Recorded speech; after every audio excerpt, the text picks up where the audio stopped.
பாண்டி அவர்கள் அந்த வளரை வீசுவதில் வல்லவர்கள் என்று. அதெல்லாம் இன்னைக்கு நம்ம மாடர்ன் டே ஸ்போர்ட்ஸ்ல பாக்குறோம். எப்படி ஷார்ட் புட் போடுறோமோ, குண்டு எறிகிறோமோ, ஜாவலின் த்ரோ எறிகிறோமோ, அந்த மாதிரி ஒரு விஷயம் தான் இந்த வளரி. நான் கூட அதுக்காக அந்த கல்வி மையத்தில் போய் நான் அதை வாங்கி வீசி பார்த்துருக்கிறேன். ஆச்சரியத்தக்க வகையில பிசிக்ஸ் அந்த காலத்துல இயற்பியல் அந்த அளவு இருந்திருக்குது. அது போய் நம்ம கைக்கே திரும்ப வருது. அந்த அளவுக்கான ஒரு வளரிய ஸ்போர்ட்ஸ்லயும் பெரிய அளவுல எப்படி ஜாவலின் த்ரோ கொண்டு வந்தோமோ, ஸ்போர்ட்ஸ்லயே அதை ஊக்குவித்து அதை ஒரு போட்டியாக கொண்டு வரக்கூடிய ஒரு விஷயத்தையும் நம்ம அமைச்சர் மூலம் ஐயாவிடம் எடுத்து சென்று வரக்கூடிய இந்த சமுதாயம், இளைஞர் சமுதாயம் வழிதவறி விடாமல் சென்று விடாமல், இன்னைக்கு இருக்க நாட்டில் இன்னைக்கு இந்த தீபாவளிக்கு 789 கோடி டாஸ்மாக் வித்தம்ன்ற பெருமதி அந்த திமுக அரசாங்கத்துக்கு இருக்கிறது.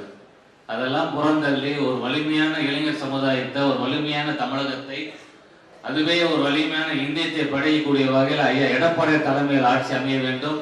நாம் அத்தனை பேரும் நம்மளுடைய அண்ணன் அவர்கள் தலைமையில ஐயா பின்னாடி நம்ம எல்லாம் செயலாற்ற வேண்டும் என்று கூறி இந்த வாய்ப்புக்கு நன்றி கூறி விடைபெறுகிறேன். நன்றி, வணக்கம்.